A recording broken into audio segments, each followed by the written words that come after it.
பிஸ்னஸ்க்கு கிரியேட் பண்ண போகிறோம். அவங்க கிட்ட சொல்லிட்டு வந்தேன். ஸோ அவங்க பிஸ்னஸ் எப்படி கிரியேட் பண்ணலாம், இப்போ வந்து நம்ம பார்ட் டைம் ஜாப்க்காக நம்ம இருக்கோம்னா இது மாதிரி நம்ம display.comல earn பண்ண முடியும். ஸோ அவங்க பிஸ்னஸ் பேர் வந்து Rahan bake house. So get start பண்ணிட்டு அவங்களோட பிஸ்னஸ் போட்டுட்டா நம்ம இங்கே போட்டால் அவங்க ரஹன் பேக் ஹவுஸ் அப்படின்னு கிரியேட் ஆகிடும். இதில் அவங்க என்ன மாதிரியான பிஸ்னஸ்னால் அதை நம்ம செலக்ட் பண்ணிக்கலாம். அவங்க ஃபேஷன்ஸ் அண்ட் இதுவா, ஃபுட் அண்ட் ரெஸ்டாரண்ட்டா, சம்திங் எல்ஸில் வந்து அவங்க ப்ரௌனிஸ் பண்ணுறாங்கன்னு நினைக்கிறேன். ஸோ பேக்கர்ஸ் அப்படின்னு போட்டுக்கலாம்.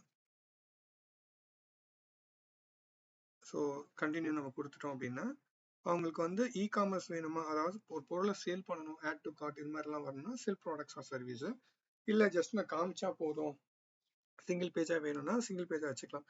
காமர்ஸ்னா add to cart, customer track பண்ணுறதெல்லாம் தெரியும். ஸோ ஃபுல் பேர் தெரியாது, அதனால ரஹன் போட்டுக்கலாம். அவங்க மொபைல் நம்பர். ஸோ இப்போ நான் ஓடிபி சென்ட் பண்ணுறேன். ஸோ இப்போ நம்ம என்ன பண்ணோம்னா அவங்களுக்கு நம்ம தெரிஞ்சு நம்ம பண்ணும்போது அவங்கக்கிட்ட நம்ம ஓடிபி நம்ம கேட்டோம்னா அவங்க சொல்லுவாங்க நம்மளுக்கு. ஸோ ஒரு நிமிஷம், ஓடிபி நம்ம தெரிஞ்சதுக்கப்புறம் பாஸ்வேர்ட் போட்டு நம்ம லாகின் பண்ணிவிட்டு ப்ராடக்ட் போத் பண்ணிவிட்டு ஸோ அவங்க வந்து cookies, bakery items and special egg plus cakes and brownies பண்ணுறாங்க. ஸோ இவ்வளோதான் நம்மளுக்கு தெரியும் கண்டென்ட். இதை மட்டும் கொடுத்தால் போதும், பிஸ்னஸ் அது வந்து ஜென்ரேட் பண்ணிக்கும். ஜென்ரேட் பண்ணி முடிச்சதுக்கப்புறம் நம்மளுக்கு அந்த இமேஜஸ்லாம் இங்கே ஜென்ரேட் ஆகி வரும். ஸோ இந்த இமேஜஸ்லாம் இங்கே ஜென்ரேட் ஆகும். சாக்லேட் சிப்ஸ், சாக்லேட் கேக்கு, ப்ரௌனிஸ் மாதிரி பேர்லாம் அதுவே கொடுத்துக்கும். ஸோ இப்போ கொடுத்தோடனே இங்கே ஃபினிஷ்னு வரும்.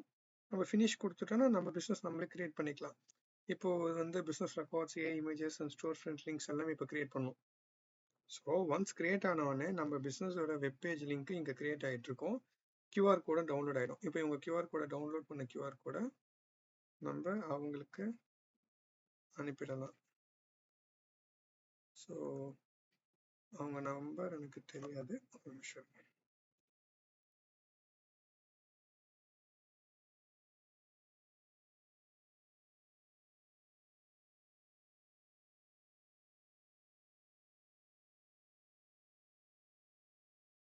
அவங்களுக்கு அனுப்பிட்டு ஸோ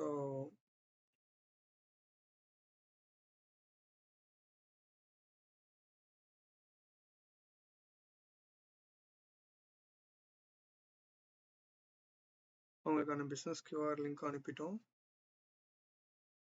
இப்போ அவங்க ஸ்டோர் ஃப்ரண்ட் எப்படி இருக்குன்னு பார்ப்போம். இது அவங்களுக்கான லோகோ இங்கே கிரியேட் ஆகிடுச்சு. அவங்க ப்ராடக்ட்ஸ் ஃபோட்டோஸு, சர்வீஸ் ஃபோட்டோஸ் என்னன்றது இங்கே வந்துடும்.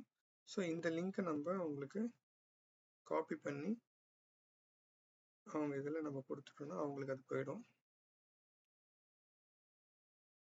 ஸோ அவங்க யாருக்காவது ஷேர் பண்ணாங்கன்னா அவங்களுக்கு கஸ்டமர் டேட்டாபேஸ் இப்படி தெரியும்.